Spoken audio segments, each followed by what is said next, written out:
बच्चों, पिछली तासिका के समय हमने कक्षा 7वीं में पाठ क्रमांक 4 मंत्र तंत्र के पाठ का अध्ययन किया तथा पाठ बोध का अध्ययन करने के बाद शब्दार्थ, मुहावरे आदि का अध्ययन किया और पाठ बोध के अंतर्गत जो शब्द दिए गए हैं, जो प्रश्न दिए गए हैं, इन प्रश्नों के उत्तर दे। इसमें मौखिक प्रश्न, लिखित प्रश्न आदि का अध्ययन हमने किया है।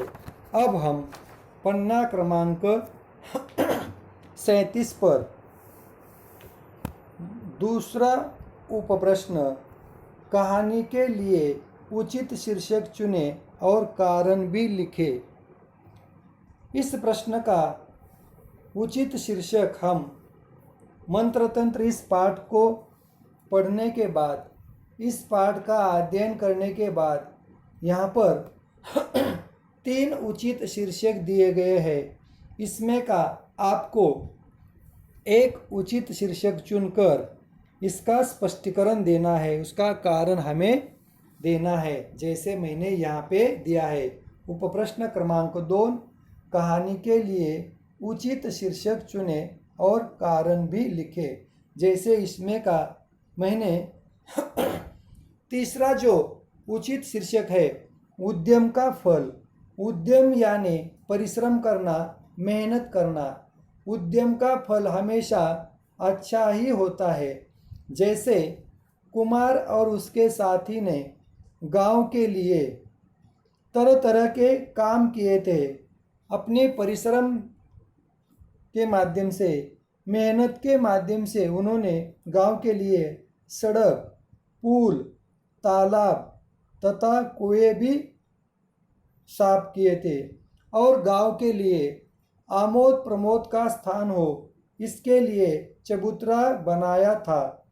इसका नतीजा उन्हें अच्छा ही मिला। जैसे कुमार को गांव का मुख्य प्रबंधक बनाया गया और उसके साथियों को सम्मान पूर्वक उनका सत्कार किया और जैसे ही उन्होंने अच्छा कार्य किया, इसका नतीजा उन्हें अच्छा ही मिला।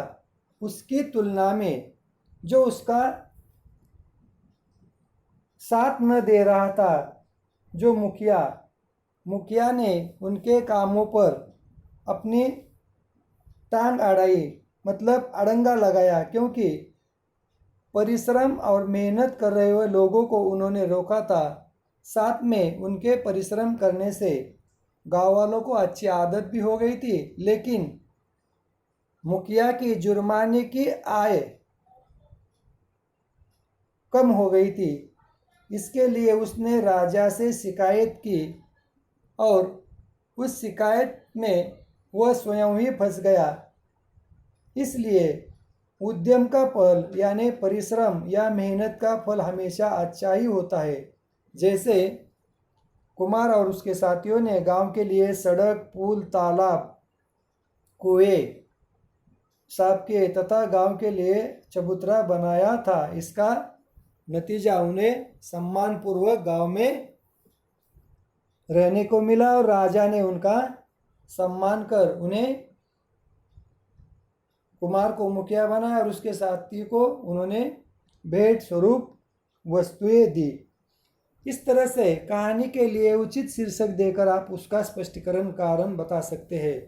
जैसे देर से ही सही राजा का न्याय करना, मुखिया को सजा देना, कर भला हो भला। जैसे कुमार और उसके साथी अच्छा काम करते हैं, अच्छा काम करने का नतीजा भले ही थोड़ी देर से मिलता है लेकिन अच्छा ही होता है, क्योंकि इंसान ही नहीं, मानव ही नहीं, जानवर भी अच्छे काम करने वालों को कभी तकलीफ नहीं पहुंचाते हैं। जैसे हाथी ने भी उन्हें पैरों के नीचे कुचलने से मना कर दिया था। इस प्रकार कर भला हो भला, अंत सही और दुरुस्त सही, राजा का न्याय आदि के माध्यम से आप लोग इस कहानी को उचित शीर्षक भी दे सकते हैं और इसका स्पष्टीकरण भी अच्छी तरह से कर सकते हैं। उसके आगे का प्रश्न, सोचे और लिखे।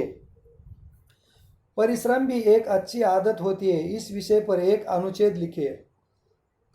अनुच्छेद लिखना इसका मतलब है परिच्छेद लिखना, परिश्रम के बारे में जानकारी लिखना। उद्यम यानी परिश्रम, परिश्रम यानी मेहनत। जैसे कुमार और उसके साथियों ने अपने गांव के लिए आमोद प्रमोद का स्थान हो उसके लिए चबूतरा बनाया, चबूतरे के पास पानी की व्यवस्था की और साथ में वहां बैठने के लिए चटाई का इंतज़ाम किया। इससे ये उनकी परिश्रम, मेहनत और लगन का नतीजा था। इसलिए गांव के सभी लोग उनकी बात मानने लगे। लेकिन मुखिया को उनकी बातों से ऐतराज़ था, क्योंकि उसकी जुर्माने की आमदनी कम हो गई थी और उसे पैसे खाने के लिए नहीं मिल रहे थे।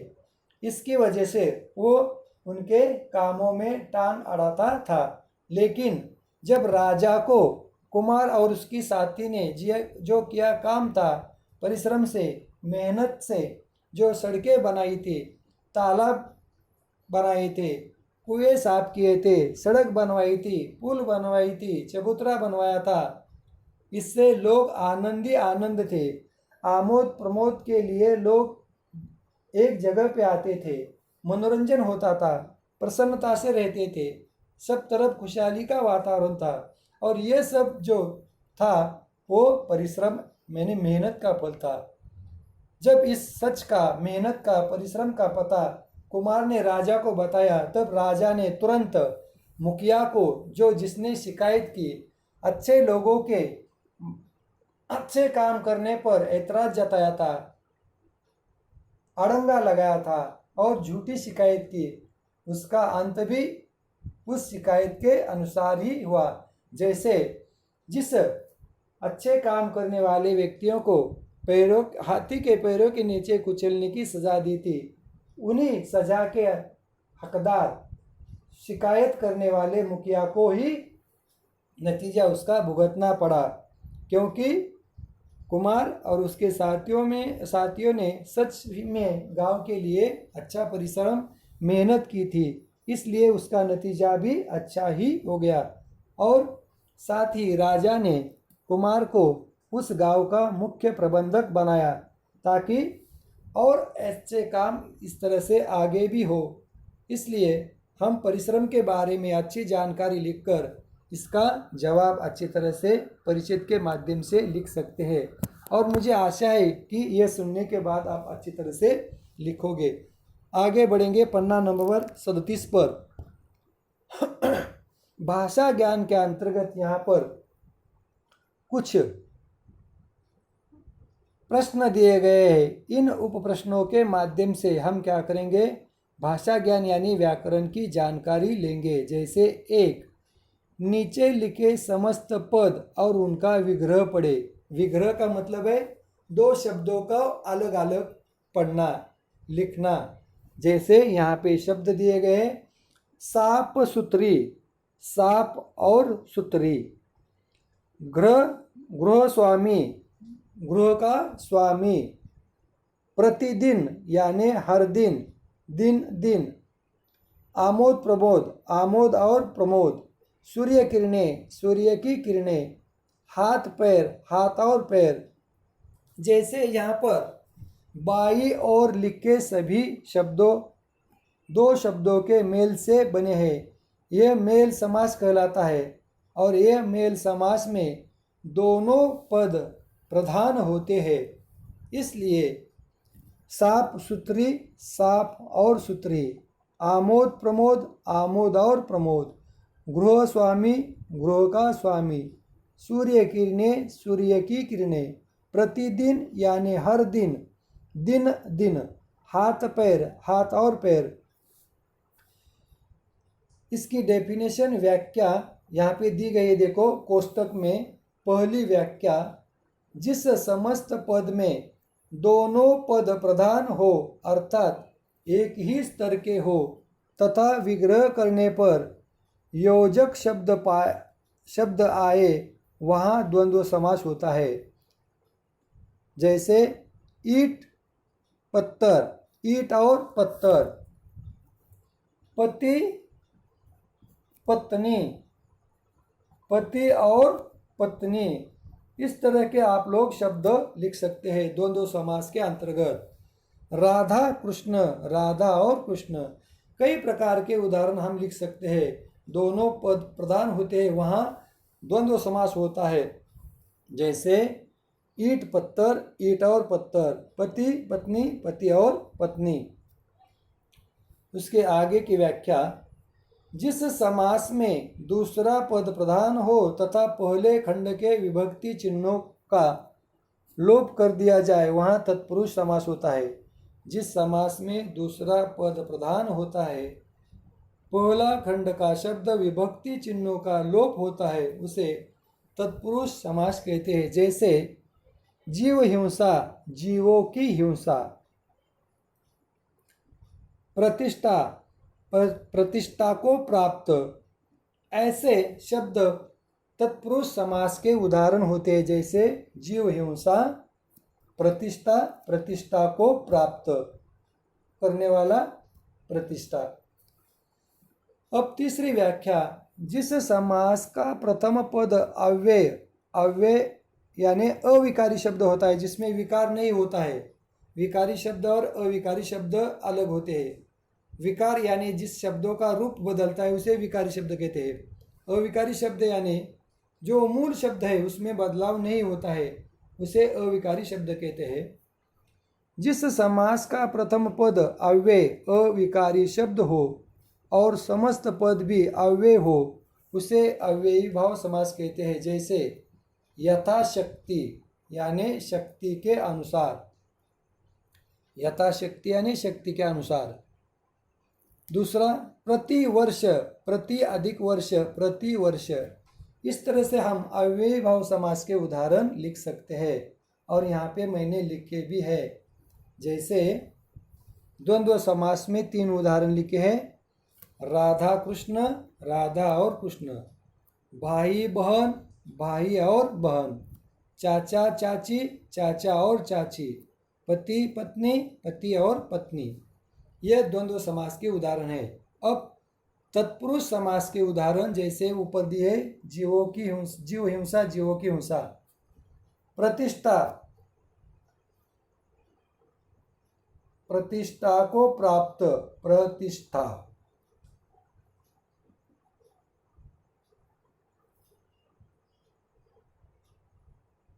प्रतिष्ठा को प्राप्त, प्रतिष्ठा। प्रेमचंद कृत, प्रेमचंद से किया, यानी प्रेमचंद कृत यानी प्रेमचंद ने लिखा हुआ, प्रेमचंद से कृत। कर्ज मुक्त, कर्ज से मुक्त आदि उदाहरण हम तत्पुरुष समास में लिख सकते हैं। जैसे प्रतिष्ठा, प्रतिष्ठा को प्राप्त, प्रेमचंद कृत, प्रेमचंद से किया, कर्ज मुक्त, कर्ज से मुक्त आदि शब्दों में हम तत्पुरुष शब्दों के उदाहरण अच्छी तरह से लिख सकते हैं। आगे अव्ययी भाव समास। जिस समास का प्रथम पद अव्यय यानी अविकारी हो, उस समास को अव्ययी भाव समास कहते हैं। जैसे यथाशक्ति, शक्ति के अनुसार। जैसे यहाँ पे मैंने कुछ उदाहरण लिखे हैं। प्रतिवर्ष, प्रति अधिक वर्ष, प्रतिवर्ष। आमरण, आ अधिक मरण, आमरण। यथा विधि, यथा अधिक विधि, यथा विधि। उसके आगे जल्दी जल्दी, होले होले, ऐसे शब्द अव्ययी भाव समास के उदाहरण होते हैं। इसे आप लोग लिख सकते हैं। प्रतिवर्ष, प्रति अधिक वर्ष। आमरण, आ अधिक मरण, आमरण। यथा विधि, यथा अधिक विधि। जल्दी जल्दी, होले होले, ऐसे अव्ययी भाव समास के उदाहरण होते हैं। भाषा ज्ञान के अंतर्गत दूसरा उपप्रश्न 2, पाठ से चुनकर विलोम शब्द लिखे। पाठ से चुनकर विलोम शब्द लिखे। जैसे अनावश्यक, आवश्यक, सुविधा, असुविधा, आलस्य, परिश्रम, परिश्रमी, प्रसन्न, अप्रसन्न, व्यय, आय, सुविचार, कुविचार। यानी उपर्युक्त जो शब्द दिए गए हैं उसके विलोमार्थी शब्द लिखने हैं। विलोम यानी विरुद्धार्थी शब्द लिखने हैं। जैसे अनावश्यक, आवश्यक, सुविधा, असुविधा, आलस्य, परिश्रमी, प्रसन्न अप्रसन्न, व्यय यानी आय, सुविचार यानी कुविचार। ऐसे विलोमार्थी शब्द आप लोग अच्छी तरह से लिख सकते हैं। 3, दिए गए मुहावरे से वाक्य पूरे करें और ये मुहावरे आपको इस कलश रूपी चित्र में दिए हैं। जैसे अड़ंगा लगाना, आँख का काटा होना, आकाश पाताल का अंतर, कायाकल्प होना, खून पसीना बहाना आदि दिए गए मुहावरों का हमें क्या करना है, वाक्यों में प्रयोग करके उसे पूरा करना है। Complete the sentence with given idioms. दिए गए मुहावरे से वाक्य पूरे करें। मुहावरे यहाँ पे दिए गए हैं कलश में, लोटे का चित्र है ना यहाँ पे, उसमें अड़ंगा लगाना, आग का काटा होना, आकाश पाताल का अंतर, कायाकल्प होना, खून पसीना। तो पहला वाक्य देखिए, कुमार और उसके साथी मुखिया की आंख का काटा थे। कुमार और उसके साथी मुखिया की आंख का काटा थे। ख, गांव वालों की मेहनत से गांव का कायाकल्प हो गया। गांव वालों की मेहनत से गांव का कायाकल्प हो गया। ग, कुमार और मुखिया में आकाश पाताल का अंतर था। कुमार और मुखिया में आकाश पाताल का अंतर था। घ, मुखिया गांव वालों के भले कामों में अड़ंगा लगाता रहता था। मुखिया गांव वालों के भले कामों में, भले यानी अच्छे कामों में अड़ंगा लगाता रहता था।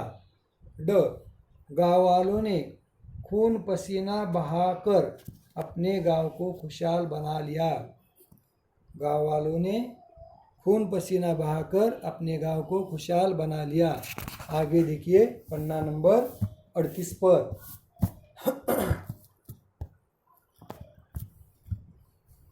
पन्ना नंबर 38 पर चौथा उपप्रश्न, आप जानते हैं कि सर्वनाम का प्रयोग संज्ञा के स्थान पर होता है। सर्वनाम का अर्थ है नाम के बदले इस्तेमाल किया जाने वाला शब्द।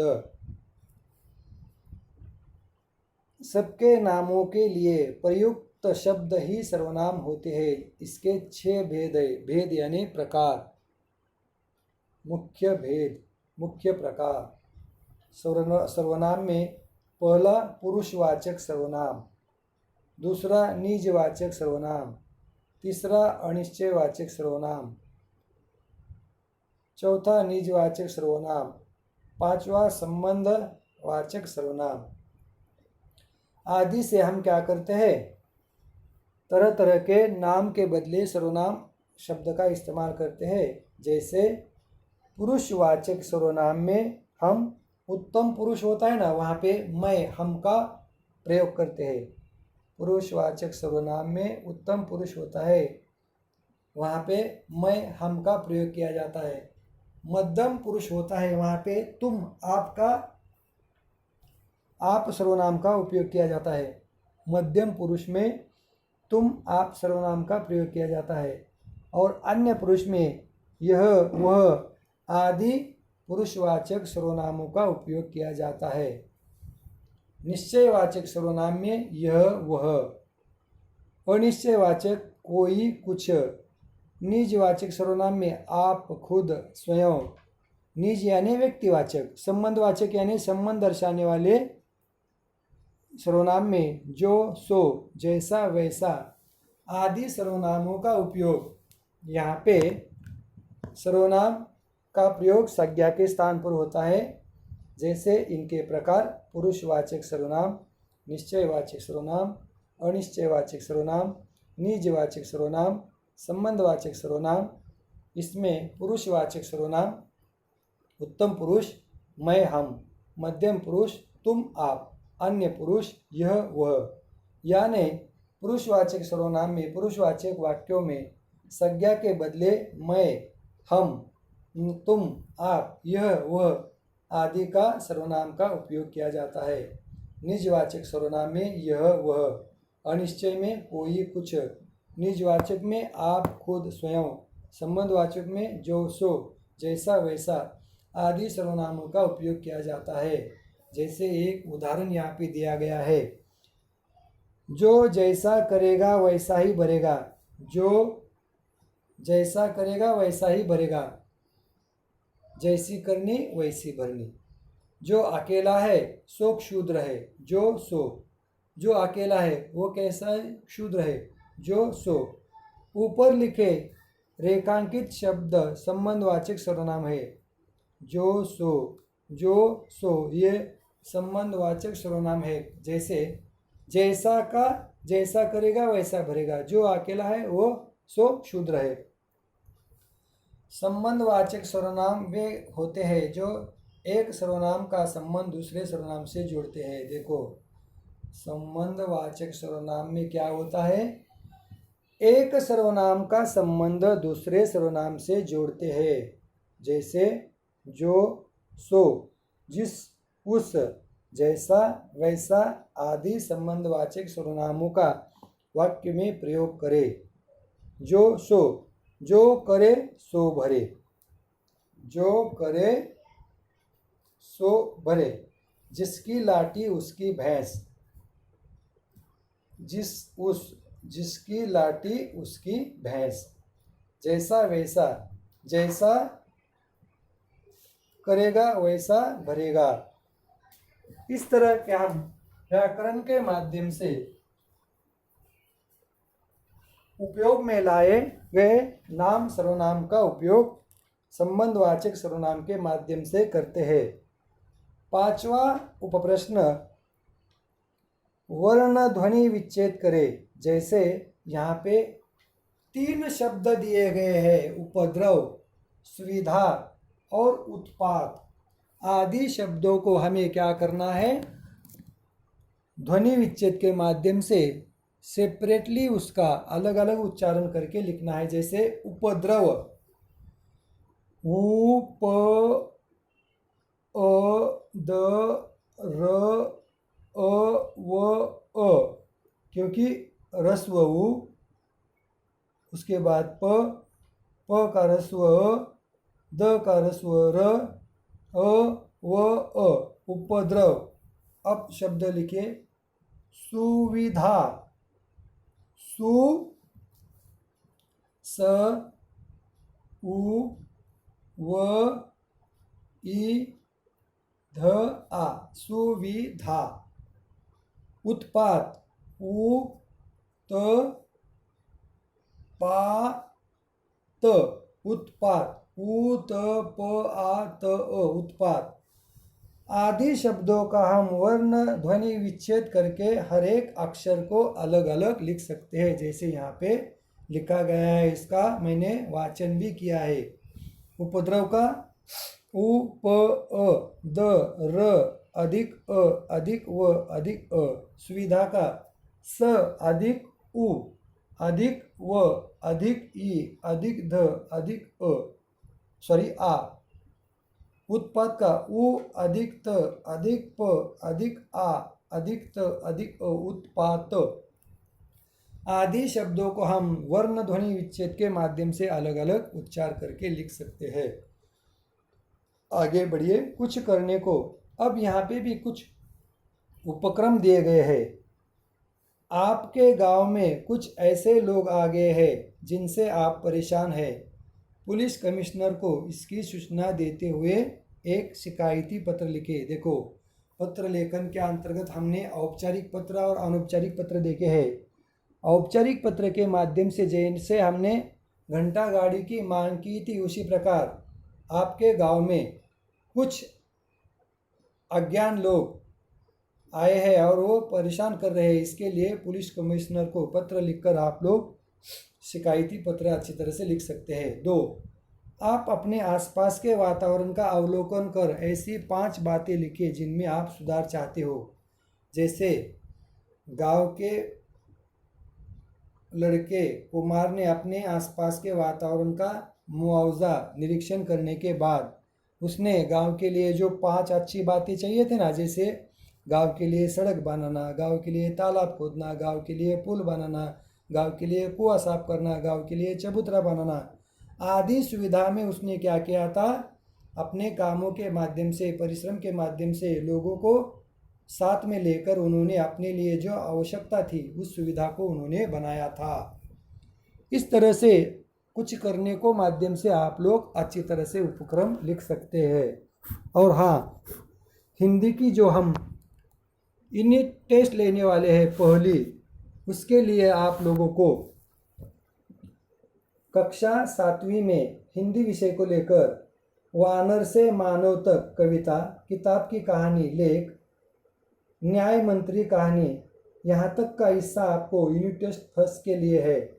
वानर से मानव तक, किताब की कहानी, धरती के रात दिन आदि की तैयारी करवा के आप लोग 31 तारीख को इन 3 चैप्टर के माध्यम से आप लोग तैयारी करवा के रखिए। 31 तारीख को हिंदी की हमारी यूनिट टेस्ट होगी पहली, जिसकी प्रश्न पत्रिका मैं आपको व्हाट्सएप पे लिंक के माध्यम से सूचनाएं देकर भेजूंगा। यहाँ पर रुकते हैं हम। और हाँ, मंत्र तंत्र इस पाठ के सभी सवाल जवाब, भाषा ज्ञान के प्रश्न आदि को लिखकर मुझे व्हाट्सएप के जरिए आप लोग अच्छी तरह से लिखकर सेंड कीजिए।